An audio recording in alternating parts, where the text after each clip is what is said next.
Olá amigos, sejam bem-vindos a mais um vídeo do meu canal. Eu sou Lucas Knaip e vamos falar sobre a equipe Mercedes. Falei sobre a Ferrari ser uma decepção nesse grande prêmio do Bahrein, mas não podemos esquecer a Mercedes, né? Porque, olha, essa corrida tem um gosto mais amargo do que o grande prêmio do Bahrein na primeira temporada, né? Porque lá eles tinham a questão do porpoising, tinha toda aquela situação de descobrirem a nova versão desses carros de efeito solo, né? Eles ainda foram pódio, né? Terceiro e quarto, foram terceira força até com bastante vantagem. Claramente estavam muito atrás de Red Bull e Ferrari, mas ainda assim, né, eles estavam mais próximos, né? E agora sem porpoising, sem todos esses problemas, a Mercedes é quarta força do grid. Não é terceira, vamos ser sinceros, a Aston Martin está melhor, é só ver como o Alonso chegou e o fato de que assim, a Mercedes tem dois excelentes pilotos, né? O Lewis Hamilton, que dispensa apresentações, o Russell ano passado terminou à frente do Hamilton, então ele é um ótimo piloto. Então assim, esses caras terminaram em quinto e sétimo, né? E quinto e sétimo porque o Leclerc abandonou, então aí seria sexto e oitavo,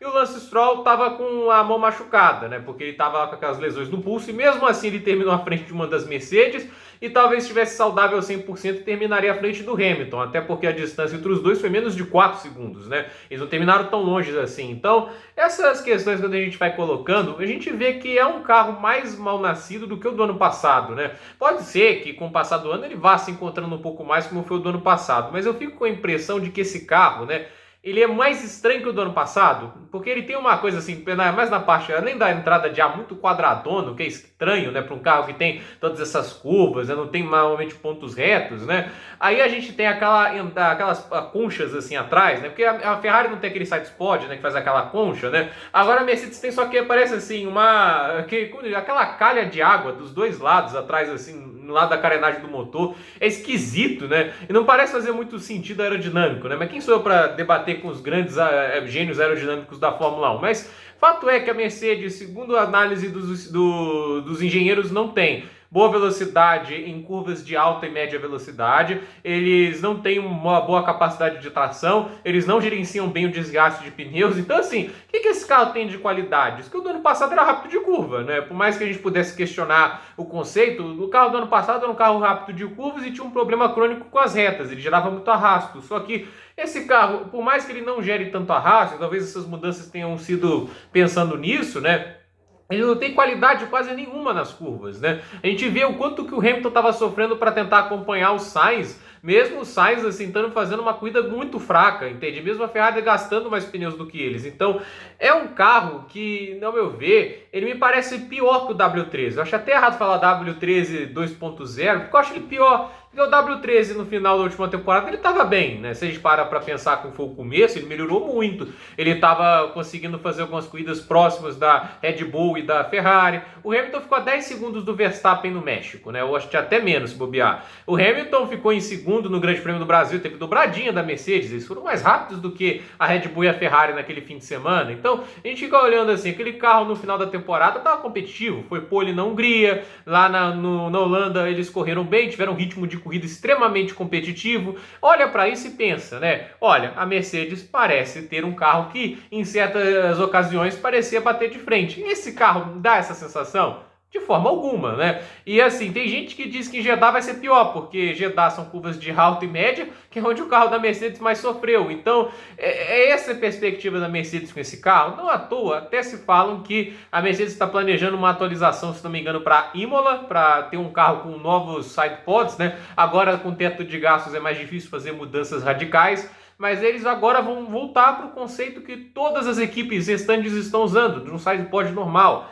E assim, a ideia do Zero Pod, eu não sei de onde ela surgiu. Será que os caras estavam vendo muito a Fórmula 1 dos anos 60? Aqueles carros que o Jack Brabham e o Jim Clark foram campeões, né? Lembra? Tinha uns que tinham aerofólio na frente e atrás, né? Mas eu acho legal que aquele carro ele tinha aquela questão do charuto, mas era um conceito muito primitivo ainda de aerodinâmica, se a gente parar para pensar. E os sidepods, eles não surgem apenas para ser lugares para você armazenar gasolina, né? Porque isso foi uma das estratégias que usaram na década de 70, né? A parte lateral do carro era onde ficava tanques de gasolina, os dutos assim que você abria para refrigerar o motor e poder exigir mais dele. Então assim, antes até o motor era exposto, né? Mas depois com as regras, até por segurança eles fazendo ele carenado, né?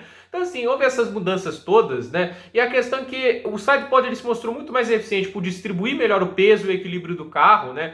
E a questão que ele poderia servir ali de você distribuir o peso também em questões de combustível, deixar o motor mais eficiente, porque você tem um espaço maior para trabalhar as peças e não deixar ele muito espremido no carro. Então, obviamente, você viu muitos progressos. Hoje você, obviamente, tem aquela questão de jogar mais peso para as laterais, né? No assoalho, né? Entende? Mas, ainda assim, me parece uma ideia que foi um passo muito maior do que a perna podia dar. E eu acho que a Mercedes nem é que ela não atendeu as expectativas do carro, porque se imaginava que os carros seriam 2,5 segundos mais lentos e a Mercedes achava que aquele conceito ia dar 2 segundos de vantagem. Só que todos os carros andaram perto do que estavam antes. As previsões da FIA nunca são confiáveis, né? Eu acho que a Mercedes extraiu talvez o que ela esperava dos carros com Zero Pod, mas os sidepods, no final das contas, se mostraram tão efetivos e muito mais, na verdade, né, do que esse conceito diferente que a equipe alemã tentou. E eu acredito, assim, que os sidepods, né, eles podem parecer, para algumas equipes ali, como a Mercedes viu, um erro aerodinâmico, né, só uma serventia de colocar o combustível e o direcionamento de ar para o motor,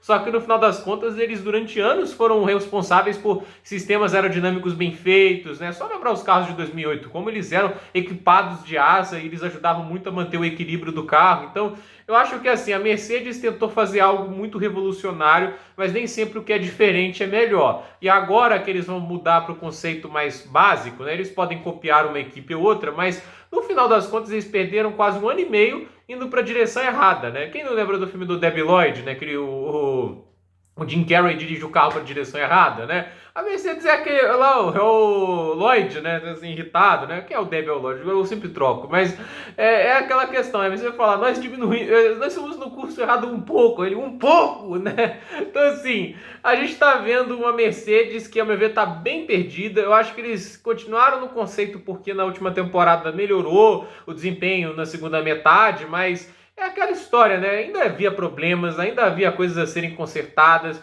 ainda era um carro que precisava consertar alguns aspectos e, pelo visto, assim, consertar aspecto de retas, como esse carro é até melhor em retas bem melhor do que o da última temporada, né? Prejudicou as curvas, né? Não é uma coisa simples, não é uma linha tênue, né? E aí a gente tem que parabenizar o senhor Adrian Newey, né? Porque ele foi fazer um carro mais básico, foi melhorando pouco a pouco, e ele colocou uma ideia revolucionária usando os sidepods, que é usar a questão do duplo assoalho. E agora a gente vê a Red Bull muito à frente das rivais, né? Então ele foi se adaptando à ideia e pouco a pouco lapidando um carro extremamente vencedor. O Adrian Newey mostra assim, a Red Bull já havia mostrado nos anos anteriores que tinha aerodinamicamente um carro mais eficiente. A questão é que faltava motor, já que agora o motor da Mercedes já está no mesmo nível, até que sabe abaixo da Ferrari, ali parado com a Honda, né? O destaque vai ter que ser para o chassi, para a aerodinâmica, e nesses aspectos a equipe alemã está deixando muito a desejar. Então, a ver o que vai acontecer, se esse pacote novo vai fazer a Mercedes crescer de desempenho a ponto de bater de frente com a Aston Martin e a Ferrari,